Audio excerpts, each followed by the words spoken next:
Ah, there we go. Maybe.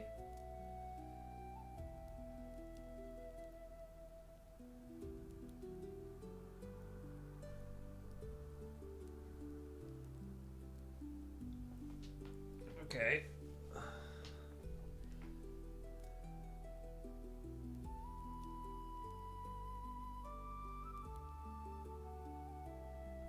Now, if we go to full screen, how? I'm really actually curious. Like, how does...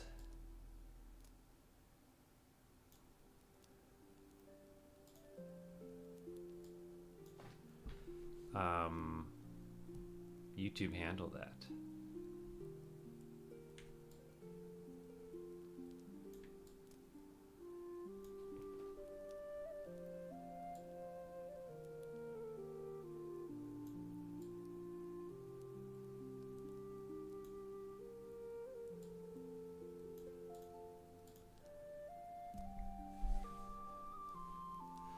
Oh, I see. It'll just put it in the middle.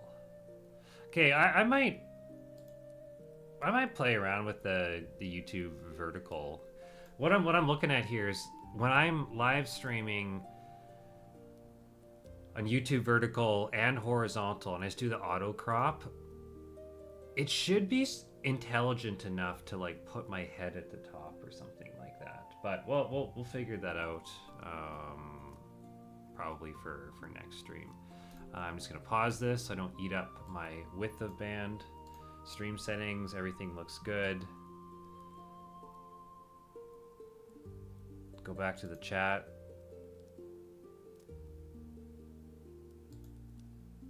Okay.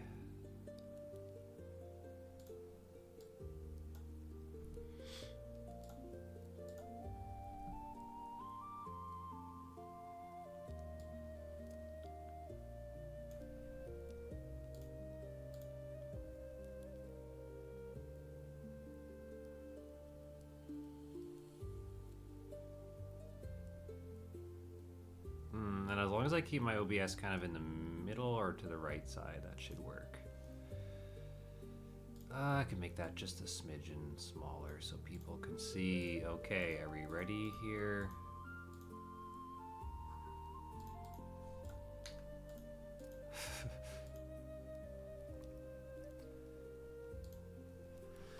All right, folks, good morning, good evening, good afternoon. I want to talk a little bit about the replay buffer for OBS. Now, I think out of all of the features and functions in OBS, the replay buffer is one of the most... Okay, there's kind of two camps. It's one of the most misunderstood and underutilized features, but then the people that are using it maybe don't know the best way to set it up and then how to get a good workflow to be consistently producing clips. Because I don't think I need to say this. If you're not producing clips on a regular basis, you're not getting easy, cheap viewers and growing the reach of your brand. And the replay buffer is seriously a tool that people need to look into. If you've opened OBS before, you've probably hovered your cursor over the replay buffer like probably hundreds or thousands of times. I'm live streaming and recording this right now, so I'll show you exactly what mine does and how it's configured.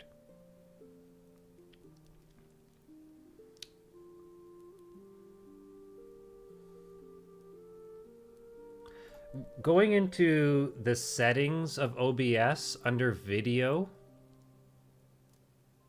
as long as all of your main canvas settings are, let's just say,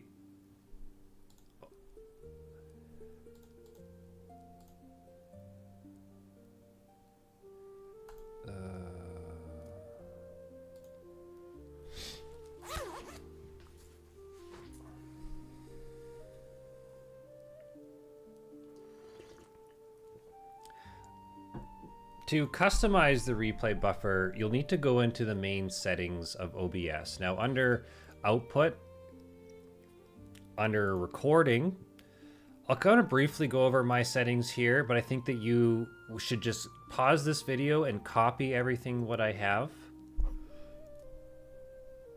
My default path goes to my user drive and videos. That's where, sorry. When I save videos, it automatically goes to my videos folder. That way I'll never lose everything. The recording format, most of this is default from OBS. I have a 4090 NVIDIA graphics card, so that is the encoder I'm using. My audio tracks, I do have 1 through 6 enabled. I can go into more details to why in another live stream, but I do have a couple videos that go into detail on how to separate all of your audio tracks into different sources. I do not rescale my output, and I leave my base canvas at 1920 by 1080.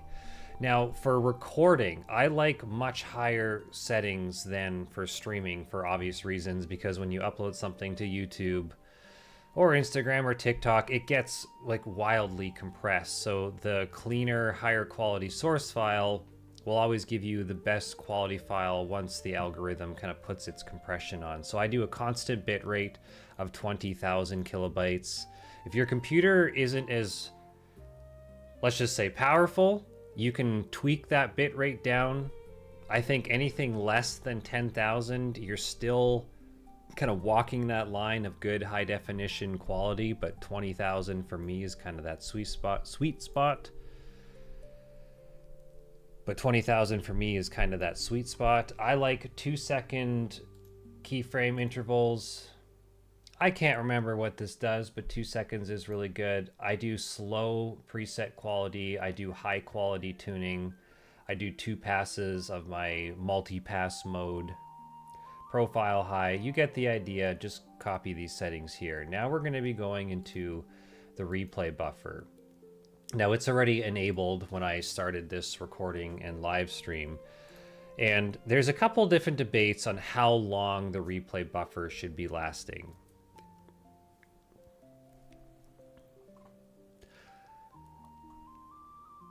People scroll on social media and people will browse social media and they'll find a clip that might be 45 seconds long, but they don't know the context of that 45-second clip could actually be a couple minutes. I find that 180 seconds is a pretty good sweet spot for being able to capture a past moment that already happened, where you can get some context, get a hook, get a punchline, and maybe some laughter moments for someone to get involved. I am actually working on vibe coding a add-on for OBS that would give you a 30, 60, or 180 second, basically 3 different presets of what you want your replay buffer to record. If that's something that interests you, I'm going to be releasing it on my Patreon. Yes, I'm totally going to be copying Nutty and be releasing OBS products for people to buy. That will be on Patreon, hopefully in the near future here. So going back to output under replay buffer, I have 64 gigabytes of RAM, so I'm personally not worried. But I think if you have anything less than, well, 32, you probably should be upgrading. But if you have 16 gigabytes of RAM, you might only be able to safely, without causing some stream issues, capture the previous 60 seconds. And depending on the kind of content you make, that could be long enough. I think shorts can be up to 3 minutes now. I mean, if I had the hard drive space and the RAM, I would honestly record like 5 to 10 minutes of like flash footage, because you could really get some even long form YouTube clips doing it that way. But for the purpose of this video here, we are going to leave it at 180 seconds. Now, how the replay buffer works is it's like a little companion that is always watching your main canvas of OBS, or in my case, my main canvas and my vertical canvas here. If you do not have a vertical canvas set up, you can go to AITUM vertical plugin. That's ATOM vertical plugin for OBS. I have used this for many, many months with literally 0 issues. I highly recommend it. It is free to use. ATOM does have a couple paid products, but as of right now, and as of even the past, but as of right now, ATOM Multi-Stream and ATOM Vertical are completely free.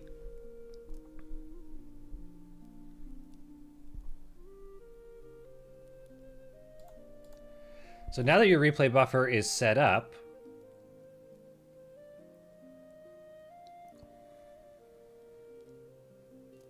So now that we've configured the replay buffer in the back end of OBS, every time you stream, you just have to start. Every time you stream, you just have to start and stop the replay buffer. Now, in the vertical canvas settings, you can do something really cool here. They call it backtrack recording, which is, neither here nor there, but you can turn on that automatically turns on the vertical replay buffer when you start the horizontal replay buffer, if that makes sense. So if you go into the ATEM settings with the little yellow cogwheel here, and just turn on backtrack runs while streaming is recording.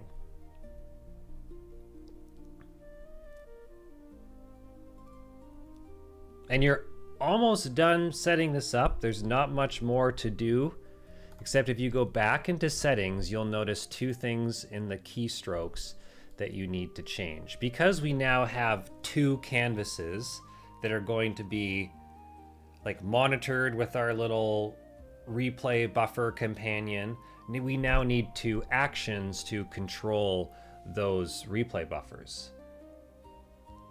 Personally, for me, I have the Elgato Stream Deck, and I have the horizontal set to control, box bracket, and the vertical set to control like open box bracket.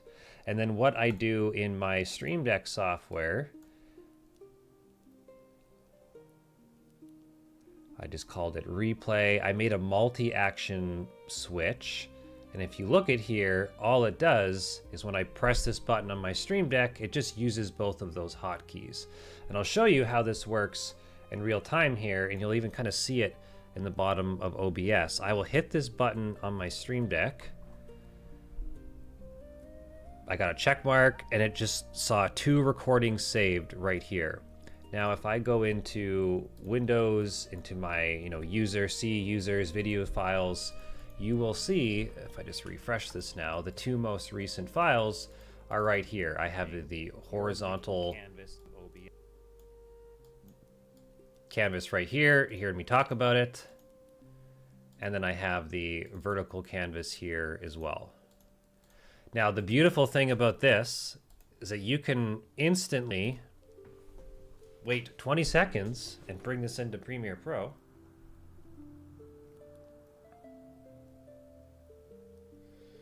I'm working on some burnt peanut clips here.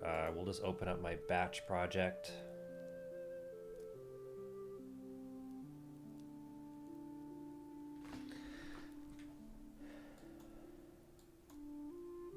So that all I would do is that we're in the third batch of the year for the third quarter. I would take this clip, I would drag it into my timeline of my batch vertical sequence here in Premiere. Premiere is going to do its thing and scan over all of the different audio tracks. You remember in the earlier the video I showed you I had 6 tracks enabled. That is because in OBS I have a track for my alerts, for my browser, for my music, for my microphone, my game, and then kind of everything, and then a VOD track. And that's what you see here in OBS. So making clips is actually just really easy. You just delete. If you can delete all the other tracks below, you just need tracks 1. You can go into the text here under the transcript and trim it up any way you want. Delete a section, trim off the end. You could throw a LUT on there, copy, bring it into your shorts captions, generate some nice titles for this. And in the right moment of the stream, with a press of a button on a hotkey and then immediately bringing that clip into Premiere Pro, you can spend as little as like 10 to 15 minutes from start to finish and have a clip that's ready for YouTube or Instagram or TikTok or X, if that's your thing. I am a big fan of the replay buffer. I don't really hire editors to do anything. Even if you're someone who watches other people's streams and clips other people's content, the replay buffer is going to save you hundreds of hours of manual production time of recording content and then sifting through it and cutting it. Not to mention with how expensive hard drives are, if you can control the like narrow gaps of window that you're recording your clips from, I think it's a bonus, and that's what this video is about.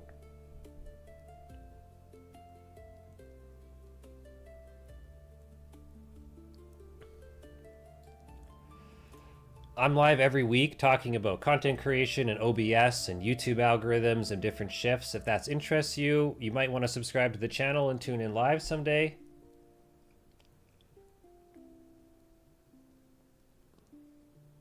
I'm live right now recording that video. I'm wrapping this up, and I will see you in the next one. Hey, let's see if that worked. Cut! Funny.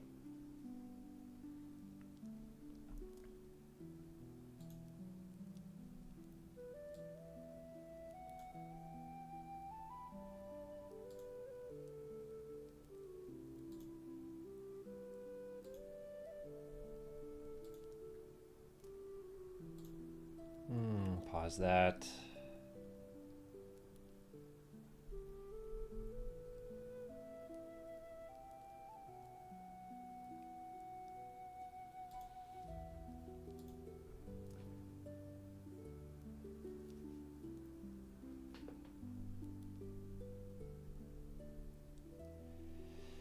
Let's look up dual format Twitch streaming to see if we can get this set up. What is dual format? If you don't know, I mean, you really shouldn't be a content creator. How to start dual format streaming. Should we listen to this?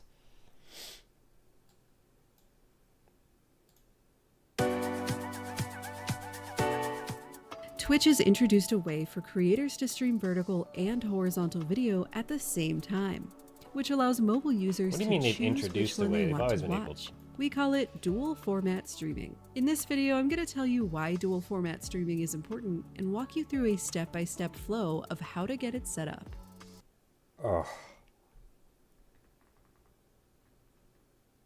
Dual format can help supercharge your stream. It can actually help you reach more viewers. In fact, 70% of new viewers come to Twitch on mobile, and many of our existing viewers are checking in on mobile too.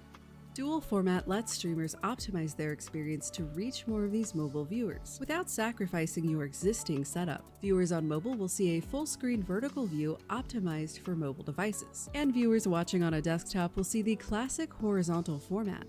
When you're viewing on mobile, you get an optimized layout when you're holding the phone vertically. You can switch to classic split view if you want, and when you turn the phone from either view, you're back in a full Let's figure out how to use horizontal view. Stand out in a mobile feed and drive more clicks into your stream. Clipping and sharing is also easier than ever. Dual format gives you two custom layouts in vertical and clips. With dual format, you'll always get both. I've added a table of contents on screen so you can skip to any portion of the video you'd like to review. For this video, I'm going to use OBS with the Atom Vertical plugin, since that's what most creators are using.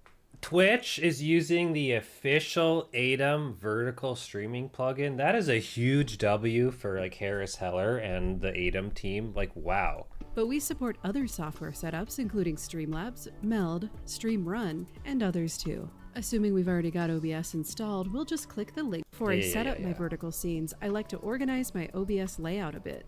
What I like to do is stack the vertical scenes, sources, and transitions docs on top of the horizontal ones. I also like to make the vertical canvas bigger by going to Docs and selecting Full Height Docs. Then I can expand it so that I'm using the full height of the window. By the way, if you ever accidentally close any of these windows, you can reopen them in the Docs menu. So here I've loaded up a simple scene collection with one horizontal scene and a single display capture source, but this could be your game capture if you're playing a game. If we look at the default vertical scene and away from the top how do I do this? or Linking edge. scene. Okay. Speaking of linking scenes, this part is important. Once you've made your vertical layout, you have to remember to link your vertical and horizontal scenes. Streamers often change scenes depending on whether they're playing a game or just chatting with the audience. Linking your scenes makes it so that when I change the horizontal scene, the vertical one changes automatically, without you needing to manually do anything during your stream. Just right-click the vertical scene, select Linked Scenes, and click the horizontal scene you want to link it to. You can even link multiple horizontal scenes so that any one of them can trigger that vertical scene. While the two canvases look different, they will share audio sources, so you don't have to add audio to your vertical scenes. But adding additional audio tracks is supported if you'd like to. Before you stream in dual format, you'll need to adjust two settings in OBS. Dual format uses enhanced broadcasting technology, which uses the client to encode multiple variants of your stream to viewers. To turn this on, go to Settings, then Stream, and click Enable Enhanced Broadcasting under Multi-Track Video. Oh, I gotta turn that on, okay. It may use more of your computer's resources. To offset the strain, we've added a server-side transcode support for all partners and some additional channels. Check your stream settings in the Creator dashboard to see if you have access. Finally, do I in have the that? same settings window, go down to Additional Canvas and select ATEM Vertical and press OK. And you're ready to go live. Press Start Streaming in OBS and your stream will automatically be live in both horizontal and vertical. And that's dual format. For more information, you can visit the Twitch help page. We've added a link to it in the description. Happy streaming. Wait. Format multiple. How do I go in and see if I am eligible for the Twitch? They got like the server side stuff. When you turn this on, it may use more of your computer's resources. To offset the strain, we've added a server-side transcode support for all partners and some additional channels. Check your stream settings in the Creator dashboard. Stream settings. Where do I see this? VOD. Guys, where is this?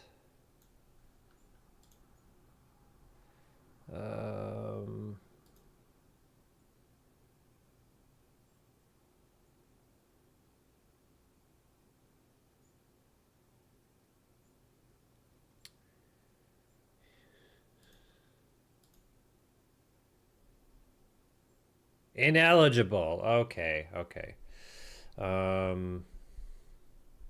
Always publish VODs. Stream rewind.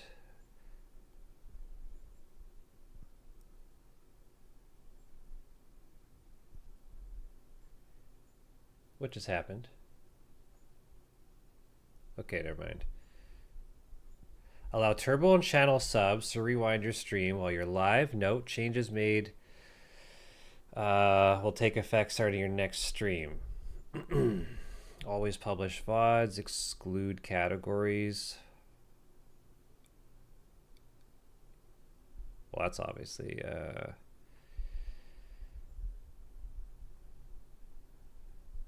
enable clips.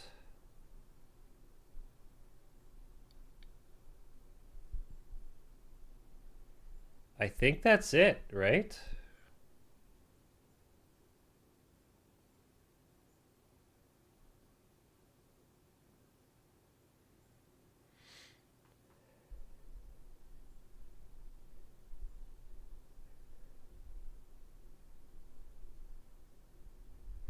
Oh, this is kind of cool. This raids function here. Allow raids from channels, but you can set a member.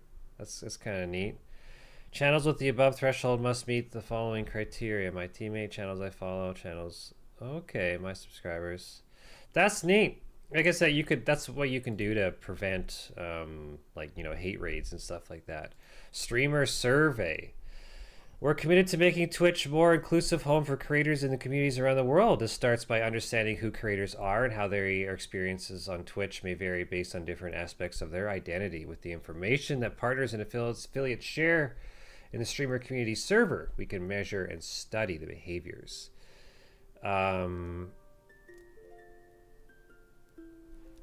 Maybe we should... I'll fill it out later. Maybe it'll be something else. Viewer rewards. What's this? Creator badge drops.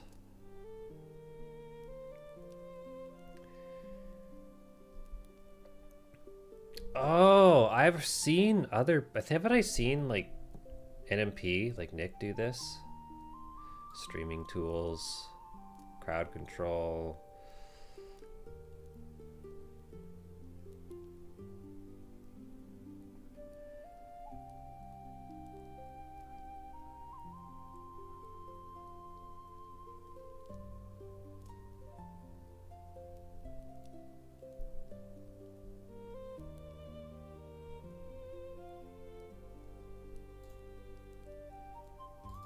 Just gonna make a quick adjustment here.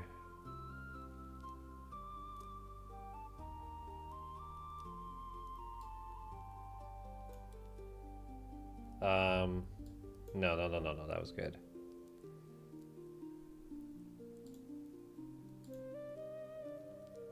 Yeah.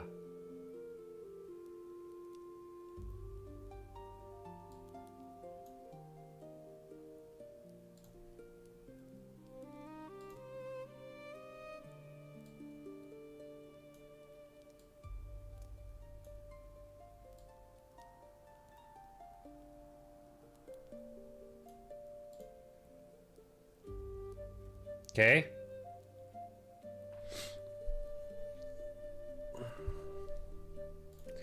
Let's get a couple more thumbnails. So like next week, I'll probably do something like this.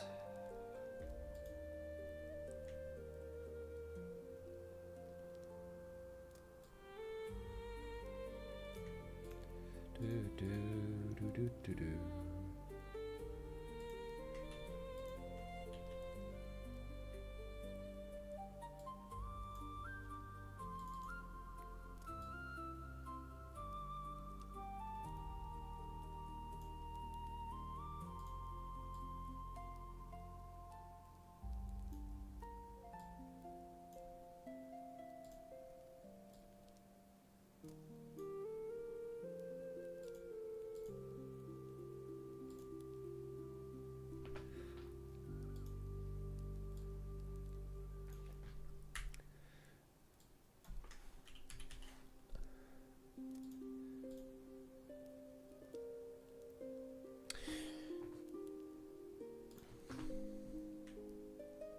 I think that'll work.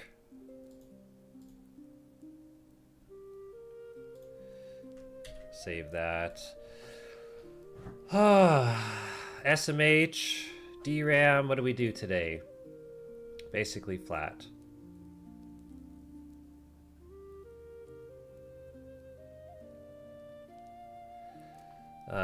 Google, what it's doing, we're basically at the same point, you know, back from February, we kind of kissed that line, even from November of last year. We just broke 336 a couple days ago. SK Hynix, I do want to get more SK Hynix. Let's just do the 5 minute.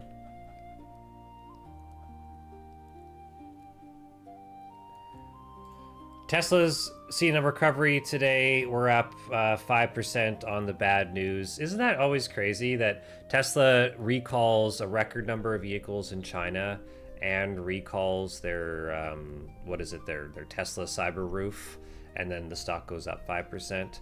Now, some people say that this is a good thing because then Tesla can focus its, all of its, energy and, money and stuff on things that actually are good for the company. And I mean, I guess if the Tesla roofs are not making the money, cutting it's probably a good thing. Gold, eh? Seen a bit of a recovery.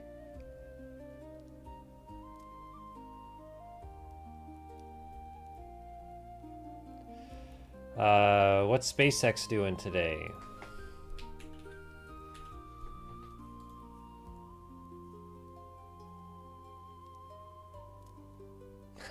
That was a fun little pop right off the rip with the day of the IPO, hey?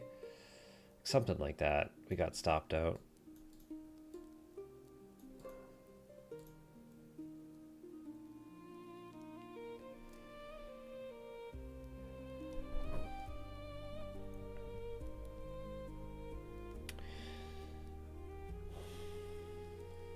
We've got, for SpaceX, there's a couple more very important days coming up. There's the 2 more share lockout dates, October 22nd and December 8th.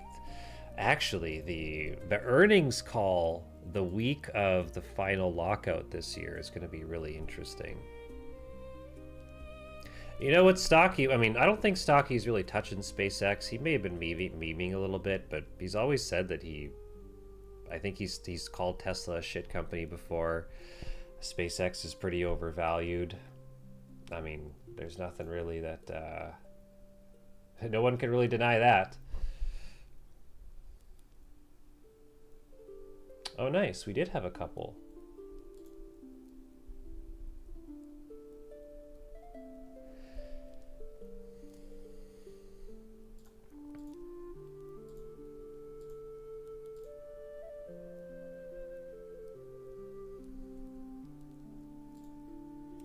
Ladies and gentlemen, we are talking about the replay buffer in OBS, and I think it's probably one of... Oh, what's this?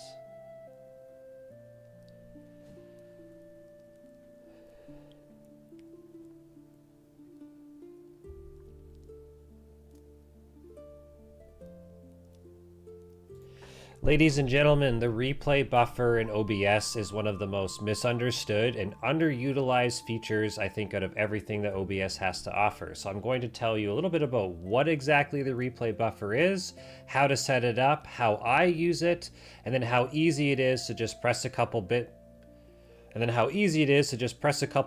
make a clip, bring that into Premiere Pro, chop it up, and then get it ready to export to Instagram or YouTube.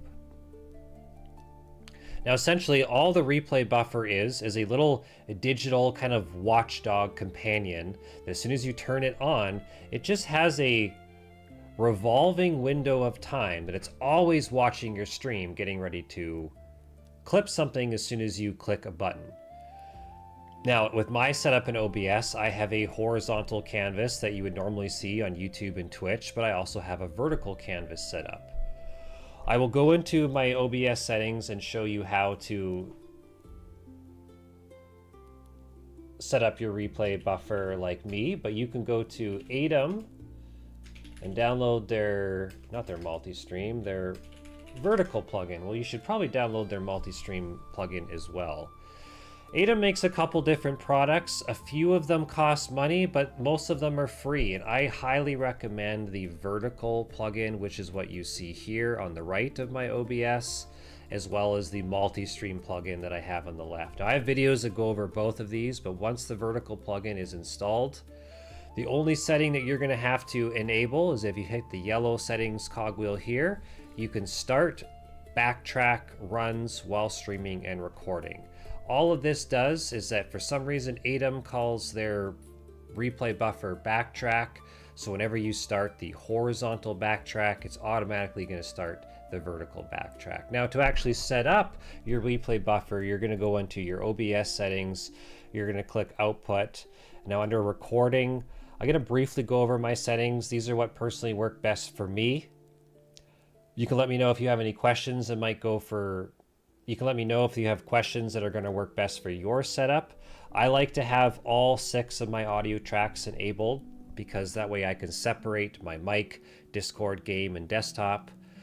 As far as my encoding settings goes, I like a constant bit rate of 20,000 kilobytes. You can go as low as 10,000. Most sites like YouTube, where you're watching content, does like to push the higher bit rate, and people enjoy watching higher quality content. If your computer can, backtrack 20,000 kilobytes, I'd highly recommend it. I do 2-second keyframe intervals. I do slow for my good quality preset, high quality tuning. I don't really remember all of this, what it was. I have a couple videos going over all of my settings, but the juicy bit is the replay buffer here, and you're going to want to make sure it's enabled. Now, the seconds in time is how long that digital sort of watchdog is going to be paying attention to your content in either one of your canvases.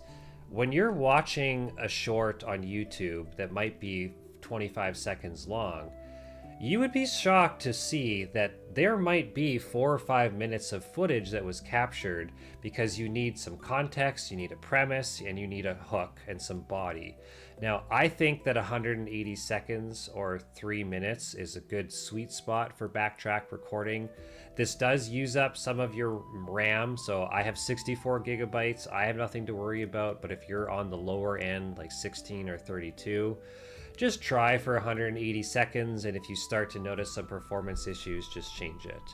You're going to go into hotkeys next. Now, because we have a replay buffer for our horizontal canvas and our vertical canvas. We've got two hotkeys to enable this. I don't like to click buttons with my mouse because then it kind of takes away from whatever I'm doing. Let's just find it here. Where do we have these two saved? Oh, here we go. So we've got the replay buffer and the vertical backtrack. I have my replay buffer set to control like square close bracket and my vertical backtrack to my control square open bracket. And the reason why I do this is that if you open up your Elgato Stream Deck or any kind of macro software that you use, you can make a multi-action function that basically just presses both of those presets, both of those preset hotkeys when you press one button. I just have them with the close brackets because nothing ever uses those keys in games.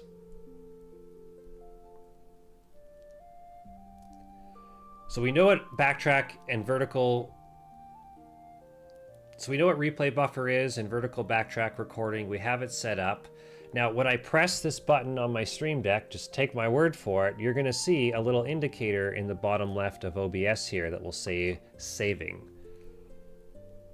Replay buffer saved, recording saved. Now by default, all of these go into your Windows video folder right here. If I refresh these are the two that it just added and it just bumped them up top. You can see they're, 2 minutes and 58 seconds, 1080 by 1920, and they're only a couple hundred megabytes. Like honestly, you can spend a 4 to 6 hour stream session, record 5 to 10 different clips in like less than a couple gigabytes, and then you're going to delete all of the ones that are bad anyway. So out of a month of content, you might have 20 or 30 gigs of clips, which more clips the better in my opinion. And how all of this works in real time is that if you were just streaming and you hit that vertical backtrack button, all you would have to do is in your video file, you drag this into your timeline. Premiere is going to do its thing. It's going to scan over all of my different audio tracks here.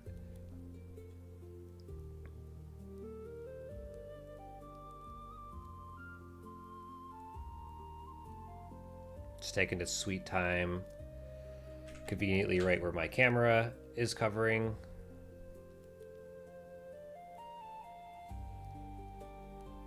And all we have to do is take the clip. We're going to delete the audio tracks that we don't work. The top audio track is my microphone and everything included here. We can chop this up, add an outro, add our in points, add our out points. We can bring this into graphics. We can add captions. And then in a couple minutes, we can go from pushing a button, capturing a clip, chopping it up, add captions, ready for upload. I don't like to overthink clipping. People consume clips and barely even think about it. Like you can spend 10 minutes and browse 20 different shorts and you're barely even going to remember the second or third one out there because their clips are just little tiny flyers that get sent out to people that just passively kind of consume them as they're online with content. So in my opinion, the faster that you can get clips out while still maintaining a level of production that makes you happy is the better option. I'm live every week talking about OBS and content creation. We're going to be playing Classic Plus in a couple months, hopefully when it comes out. Get subscribed to the channel, follow me on Twitch, and I hope to see you in the next video. Stay classy, I'm out.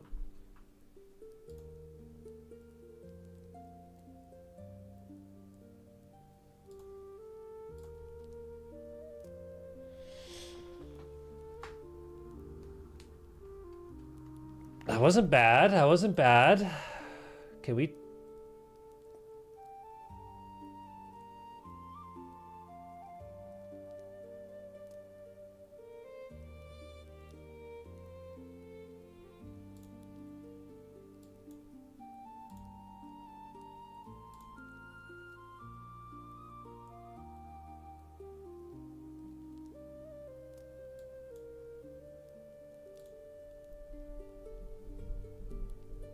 Do.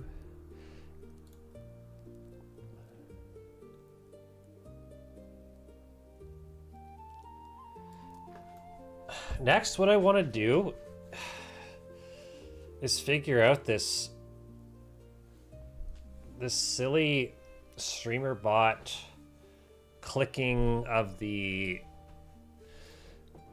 I want to be able to highlight a message. What do we do here? Highlight user.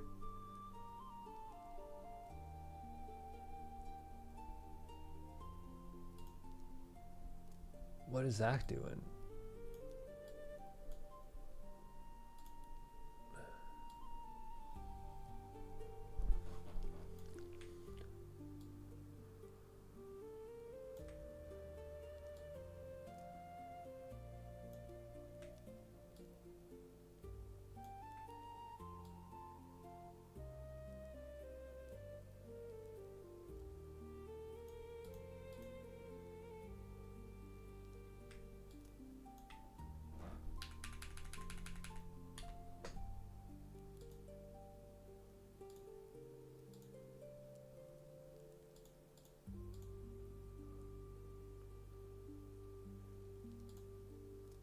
Okay, that kind of worked. It would be really nice to be able to like do some tutorials like this, you know?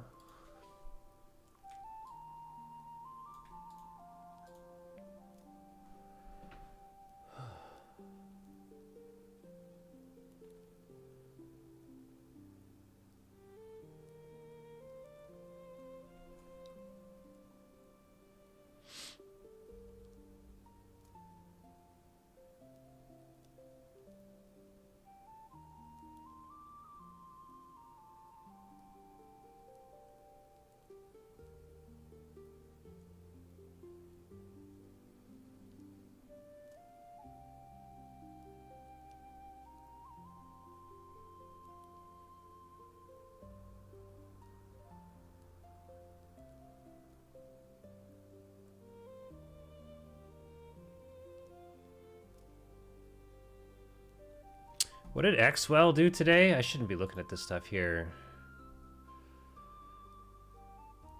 We bought this a few times. What are we now? Do do do do do do do do.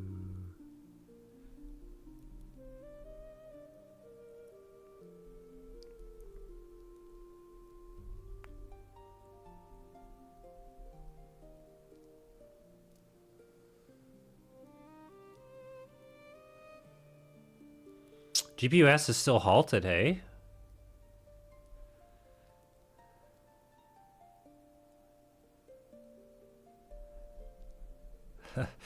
My,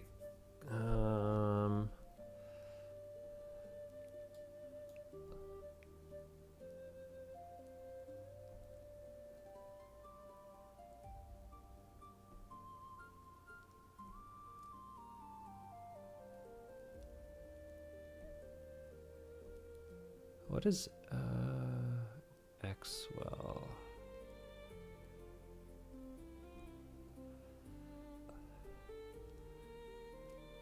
Oh, I sold Xwell a while ago. Never mind, never mind.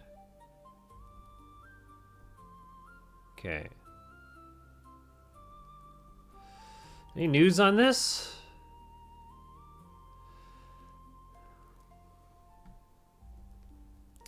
I swear I'm gonna miss a chat message here.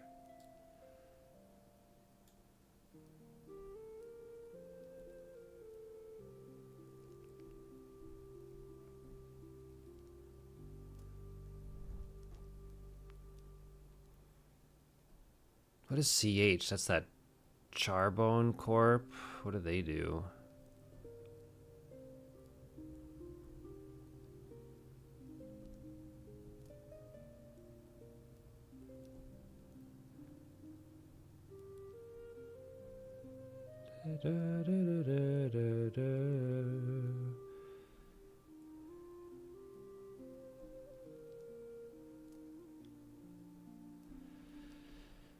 Man, people really love this Hydrograph Clean Power Company.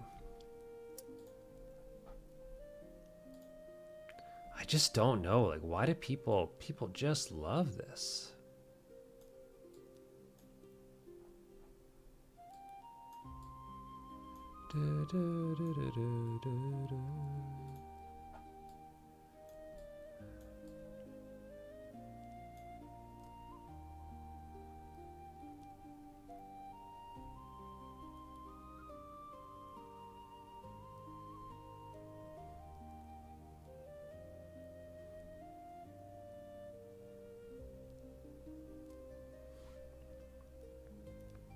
Do you have any idea how many success stories there are of people buying things in the like couple dollars and pennies, and then these end up they log into an account all these years later and they made $10,000? I mean, it happens.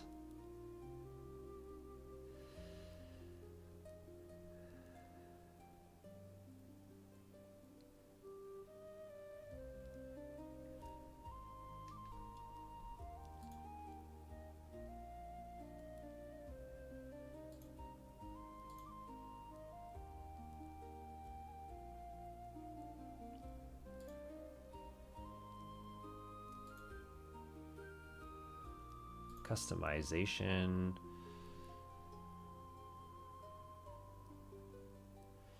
Yeah, anyone can participate. What kind of settings do we have in the back of YouTube here? No, we don't need a slow mode.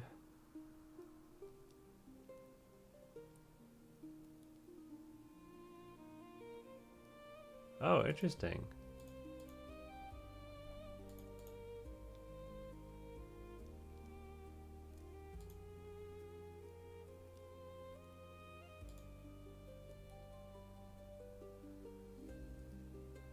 Oh, is this kind of like hosting?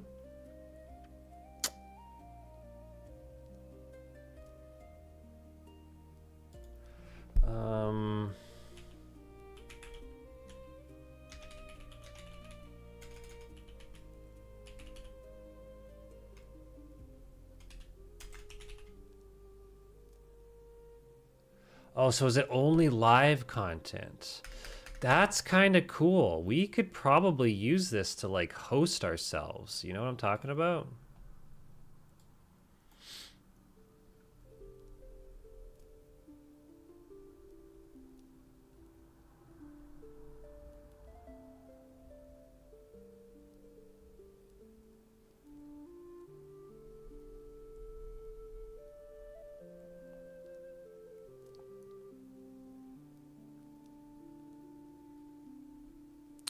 Monetization.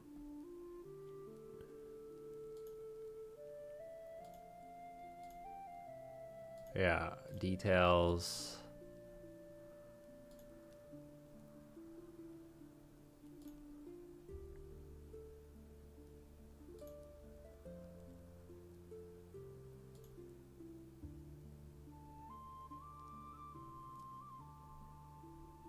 Like, how would you remove this thumbnail? Change.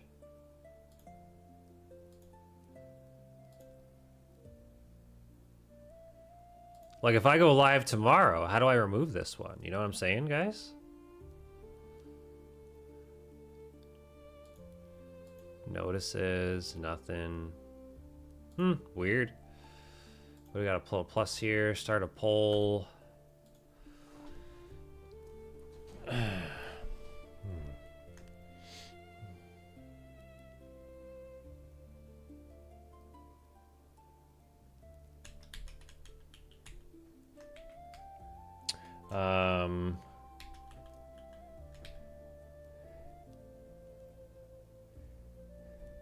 Steak.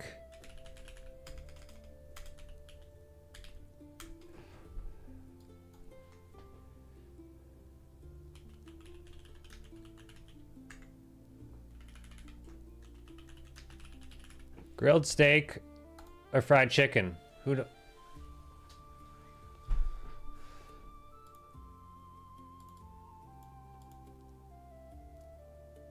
How do you do this? Oh, I can't vote? Oh, that's funny.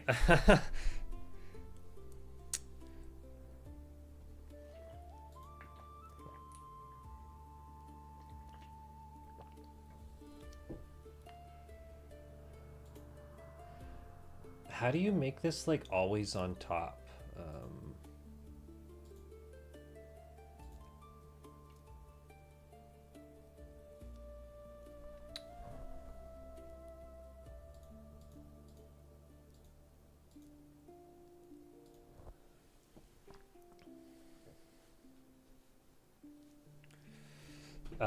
Let's try some of these sound effects again.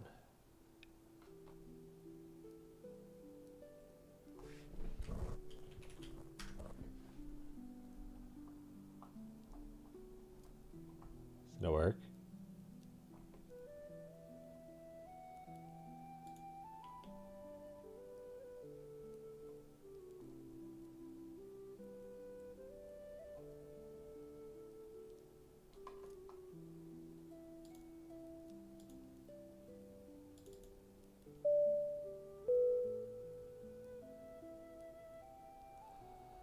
WTF, why aren't you working? Okay, plane.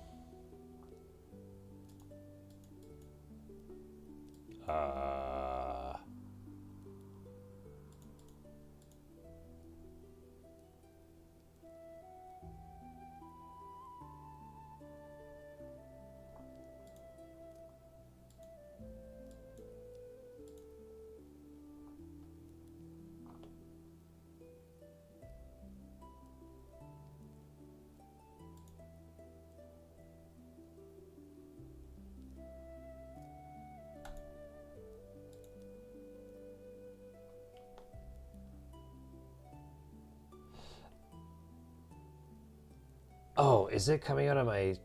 Oh, is it because of this?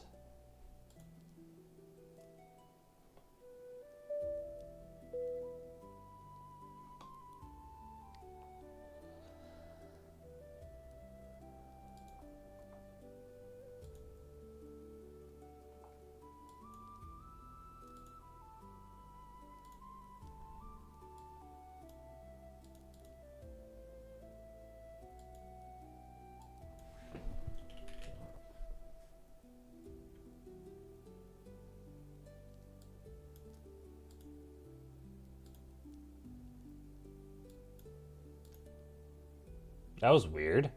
Like maybe add it again. It's like it's like an update or something.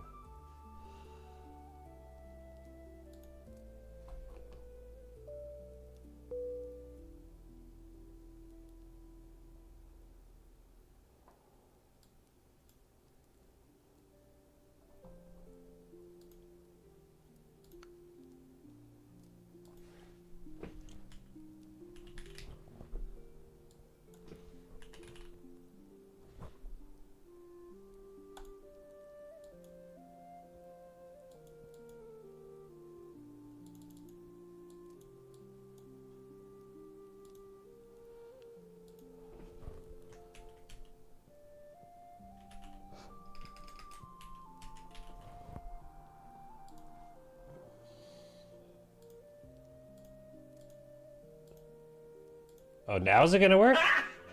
Got him!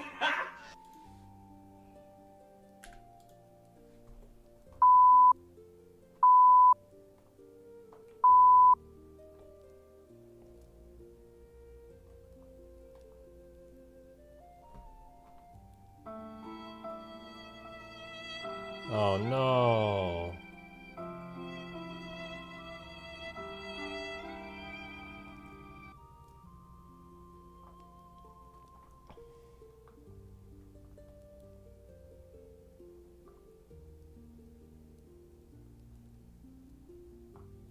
Oh, that's for voice mod. Okay, I'm just gonna delete this one here.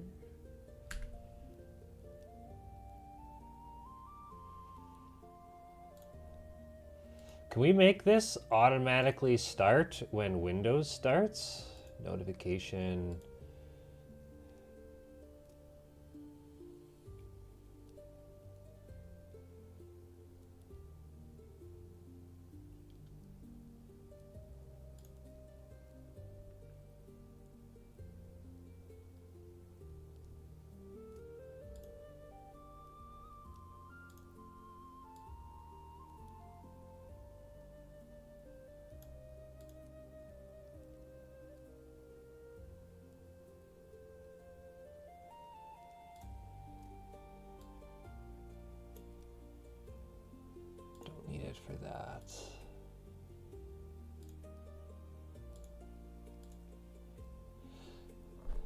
Interface, language, system default.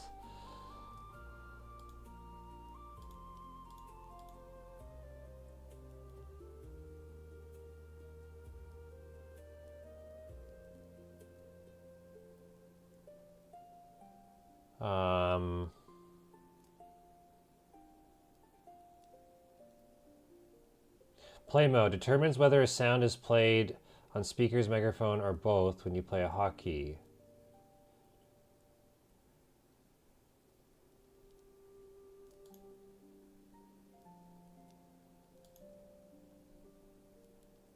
There we go. Start minimized.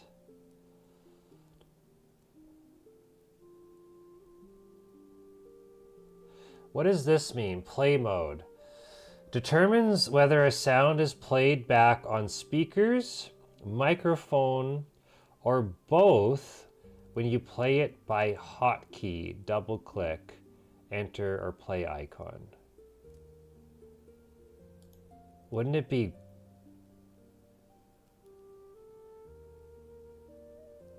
Wouldn't it just be... I don't know. I feel like that should work.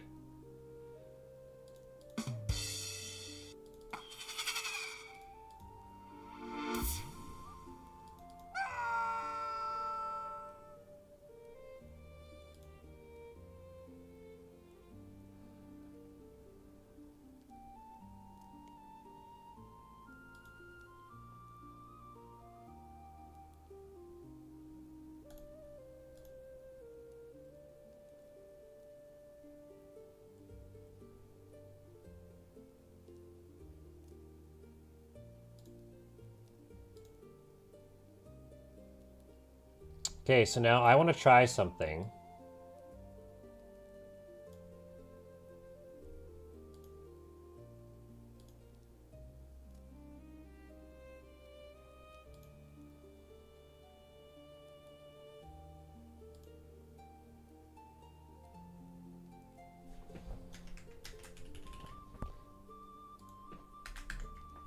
Live save.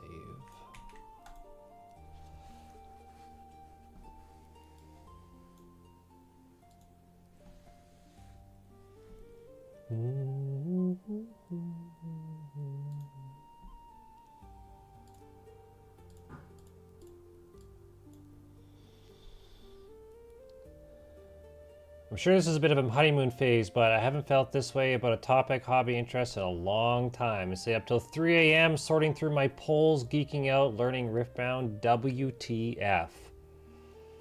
Gonna try to hit up a local Nexus night tonight. Look at my boy Sony Go getting into card games.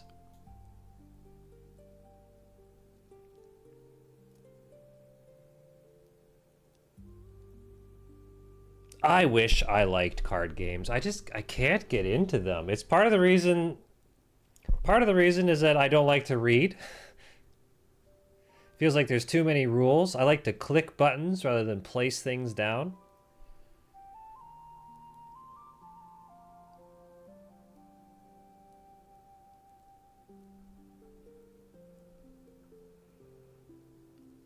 But this Riftbound game might... But if Riftbound is anything like League, I'm not touching it with a 10-foot pole. Sony can have all the joy he wants. But if Riftbound is anything like League of Legends, Sony can have it all to himself. I'm not touching that with a 10-foot pole. I'd be stuck in bronze anyway.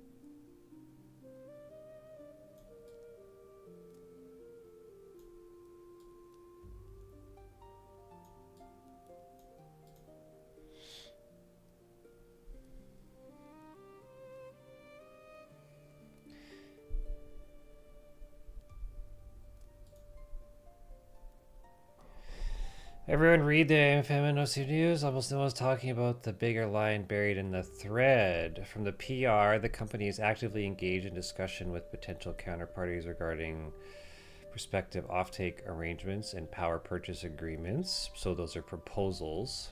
First time commercial buyers have appeared as active discussions in PR form. Quick lesson about what's a PPA. A power purchase agreement is a contract where a customer agrees to buy electricity from a power plant before the plant exists. It's how the energy would prove demand. Okay, that makes sense. Helion, the most famous private fusion company, signed one with Microsoft for a plant they haven't finished building yet. That deal put them on the map. So why does this matter? Helion, is that a publicly traded company? What is this?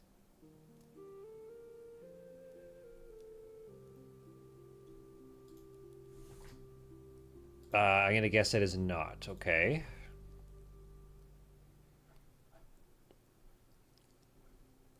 Actually, what does Amazon do today? Quick. We buying Amazon? Nah. We gotta wait for a pullback. So why does this matter? It tells you the next chapter of the story.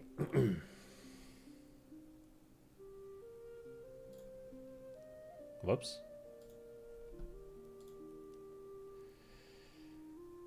Capital Markets Checklist 211 QB is running out of headlines because it is complete. The commercial announcements are the fresh narrative engine. Expect PPA news to become the first focus. Nelson said the quiet part. Prospective PPAs can demonstrate commercial demand for the platform. Read that carefully. The demand can be demonstrated before the machine is. A signed PPA would be their Helion Microsoft move in miniature, without a Microsoft-sized proof behind it yet. Watch the order of events. Same test I've used all along. If the technical data comes out first, then buyers sign, that's a company covering proof into contracts. If PPA headlines start stacking up while the test video, now 3 weeks late, and technical report stays missing, that's a story being built on top of data nobody has seen. To be fair, the PR caveats it properly. Preliminary talks, nothing signed, everything depends on testing succeeding. That's honest language, and I'll give them credit for it. But you know what the next big headline will be before it drops? That's the whole point of reading these filings closely. Sequence is the tell, it always is. Not paid to post, never have been, do your own DD.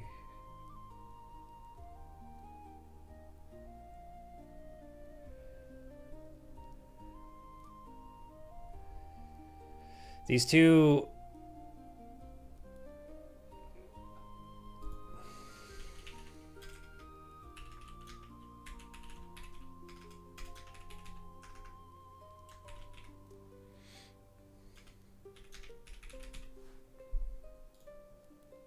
You gotta be careful. Saying I'm long can have a totally different meaning depending on which comment section that you're in.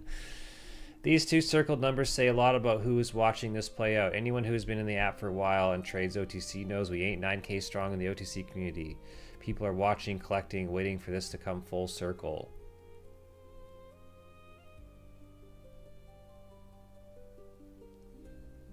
Yeah, honestly. What else is... I wish I could auto pause playing GIFs here.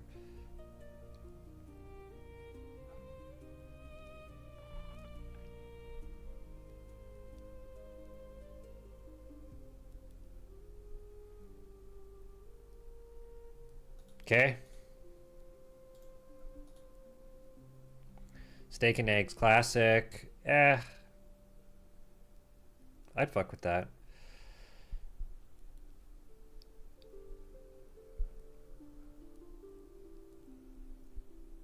Future 20s, would you invest in SCHD instead of the NASDAQ 100? Even with dividends considered, QQQ drastically outperforms. Is there something I'm missing?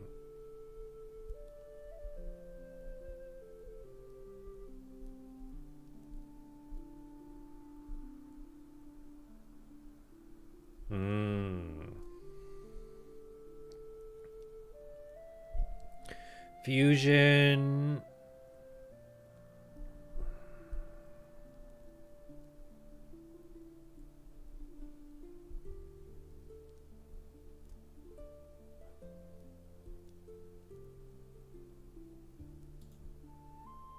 Man, could you imagine?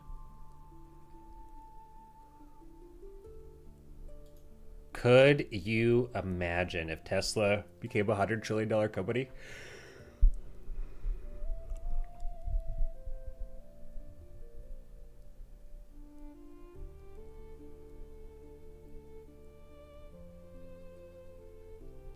I mean, Elon has a lot of fanboys. This could be pure copium.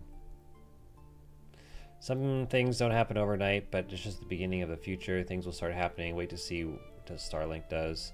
Isn't Starlink supposed to be coming after different cell phone companies, like doing data and talk plans? Because what I did hear is I actually heard that the price of Starlink internet has actually gone up quite a bit. That could be totally fake news. But isn't that what a lot of companies do? They release something that's like a fair price that a lot of people would want, and then they adjust the price and increase it. And isn't that the whole concept of end shitification?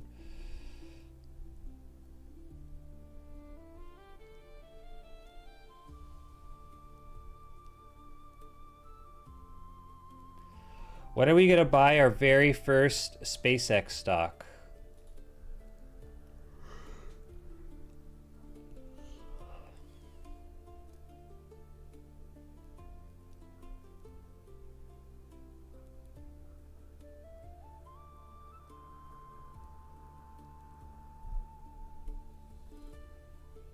This has to be bait right here.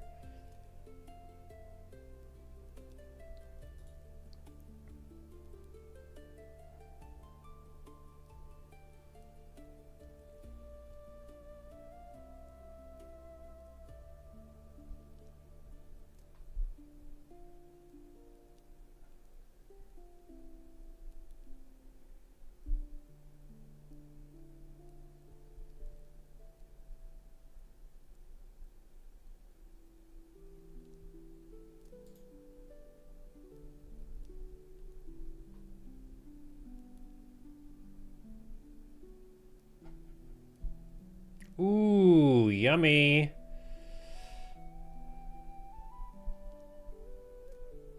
Right?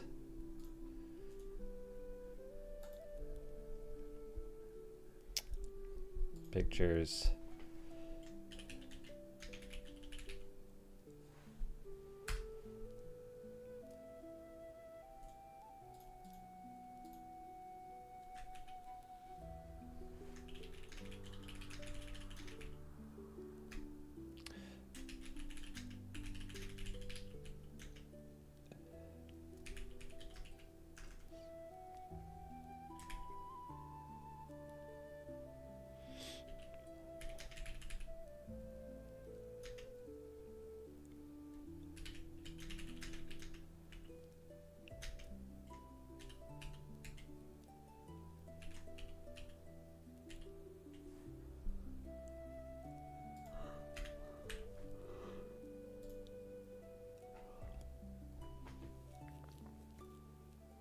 Whoa, what are they doing?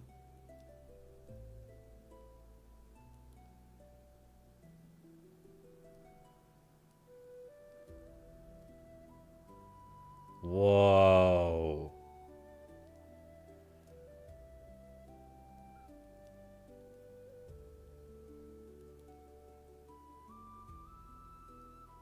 How did that wrap not rip?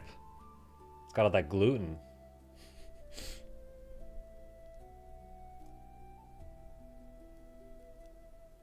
Oh, it's gonna be beautiful. Watch the pull.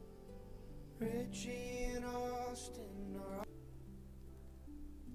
I wanted to see it.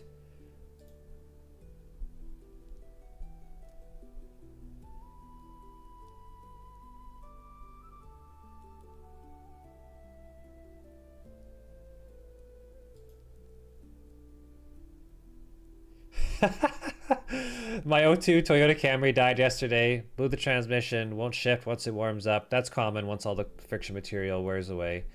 Dealer said it costs $7,300 to fix, so I did what any old worn out car would do. Posted on Facebook Marketplace and sold to some kid for $9,000.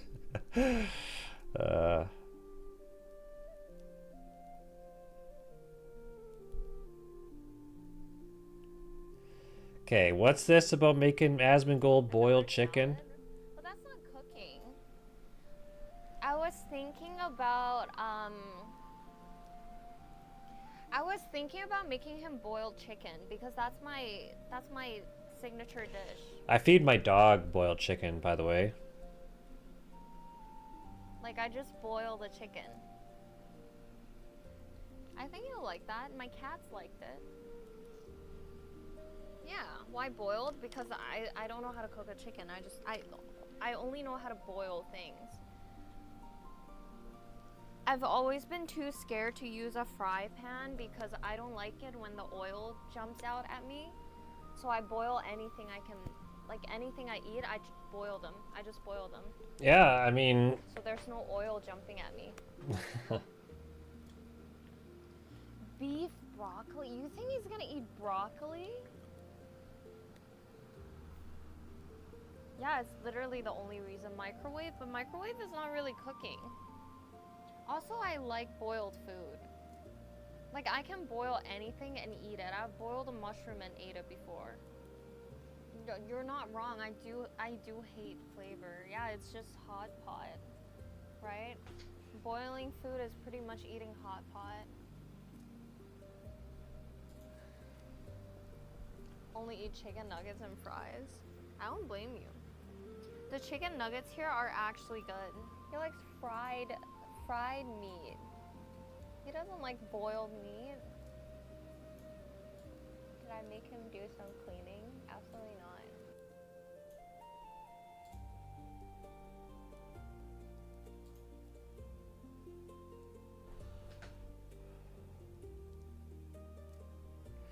I don't make much money. I use mine 9 to 5 to pay bills, and entirely up to the 4 I've been funded by Uber Eats driving. The next payouts 4,000 is right around the corner. Look at this guy go.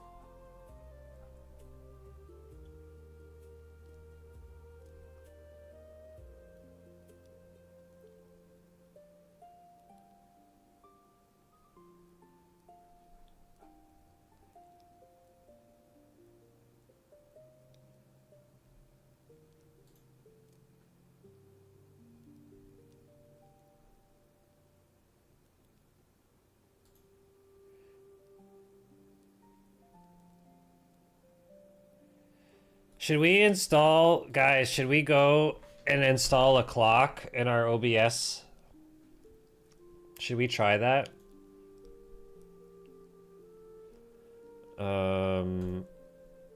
Let's go here. Nutty GG. Put a clock in your OBS setup. Should we try this, guys? Let's try this. I'm gonna try putting the clock in the OBS. So I made this clock widget that you can put into your OBS setup. It's fully customizable. You can change the date and the time format. You can change the fonts, change the colors, make it suit your exact stream aesthetic. And it's just a browser source, so you don't even need any plugins. I like knowing what time it is for the streamers that I watch. Like, I didn't know you lived in Poland and it's 5 a.m. You gotta go to sleep. Go to sleep, okay? It's also nice if someone makes an out of context clip of your stream. If you have the timestamp baked into the stream, you'll always know exactly when that clip was taken, so that you can go back and see the full context. It takes like 2 minutes. It works with everything: OBS, Streamlabs, Meld. And if you like it, that's great. If you don't, it's a clock. You'll get over it. Stop being cringe and paying full price for Windows with our sponsor via down below. So to get the widget, head on over to my website, nutty.gg. I'll put it linked in the description. That will take you to the widget customizer. This is where you're gonna see a preview of the clock before you. Let's do this right now. Add to cart, checkout.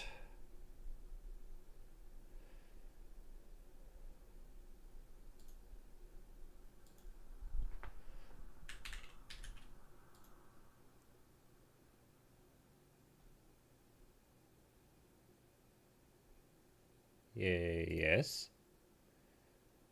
Do do do do do do do do do.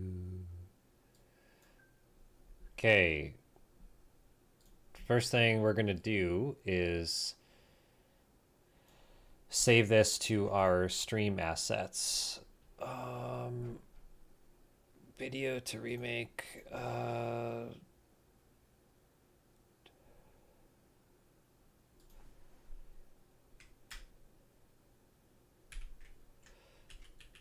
Streamer bot. Download clock. We are just going to, that just shows a shortcut. Do do do do.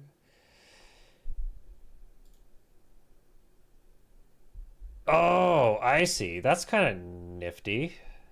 Which, oh. Oh, interesting. So just redirects to something that he's hosting. Ah. Okay, back to the video. Add it to your stream.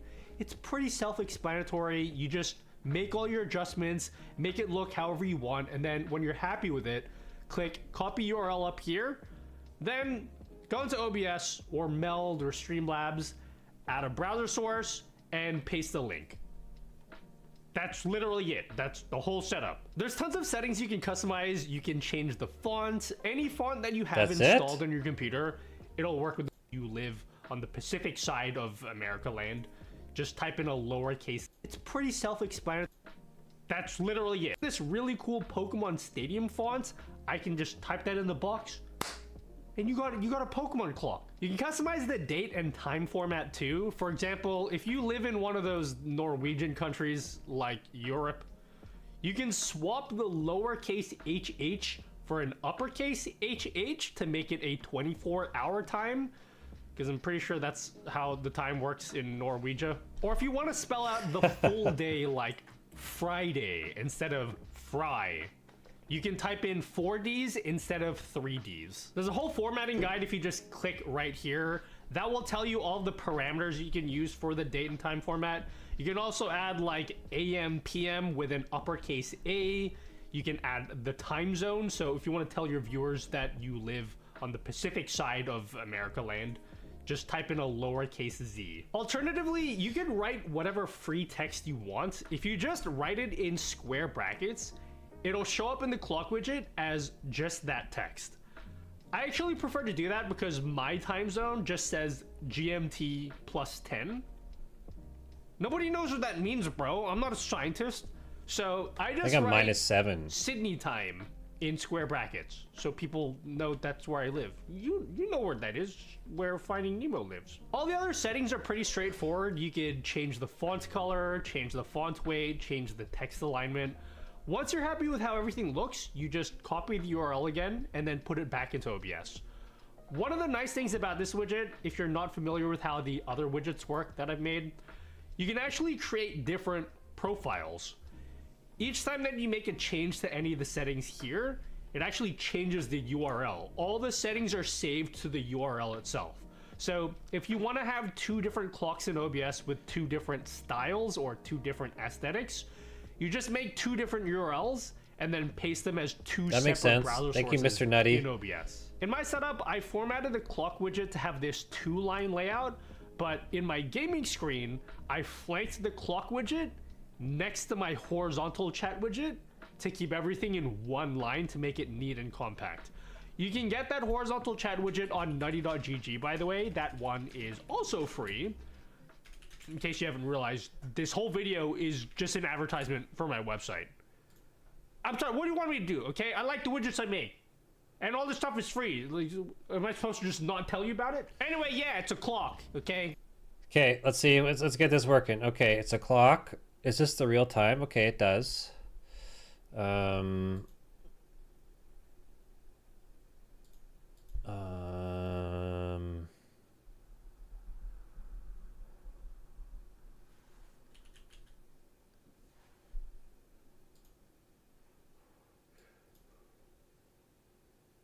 What is the World of Warcraft font?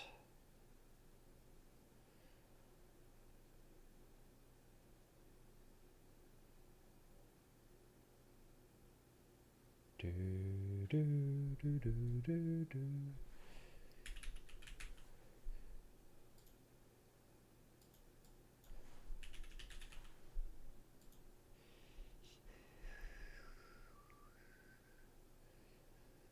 Do, do, do, do, do, do, do, do.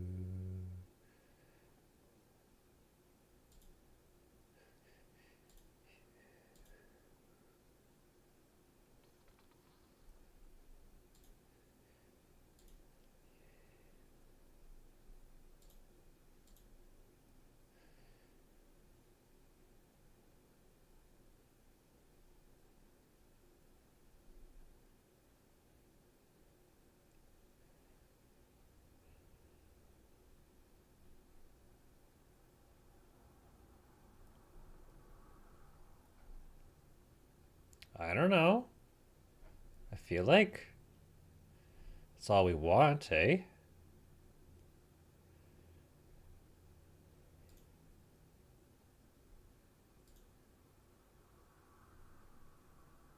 Oh, I see. You could load settings and tweak it. Ah, that's cool.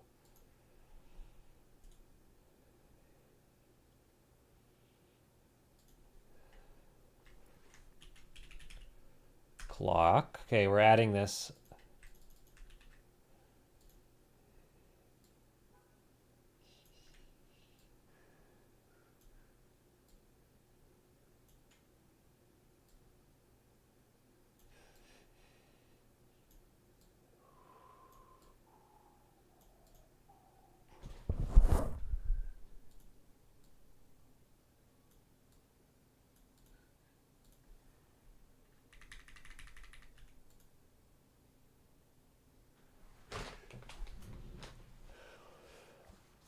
I like it. Thank you, Mr. Nut.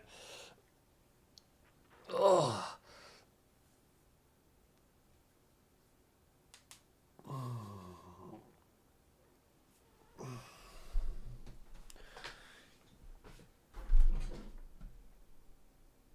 I want to try this now.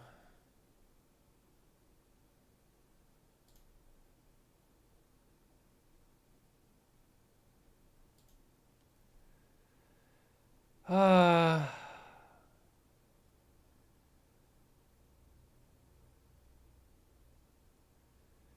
right. No, no, that won't work. Never mind. Never mind. That won't work.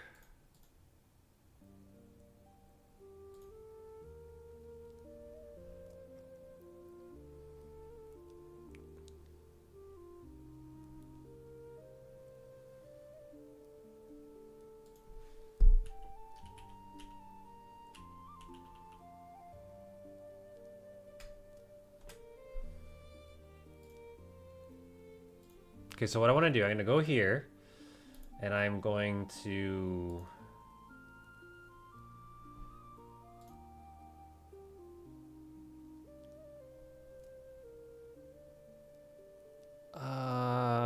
how do I go to my stream manager? Do I just hit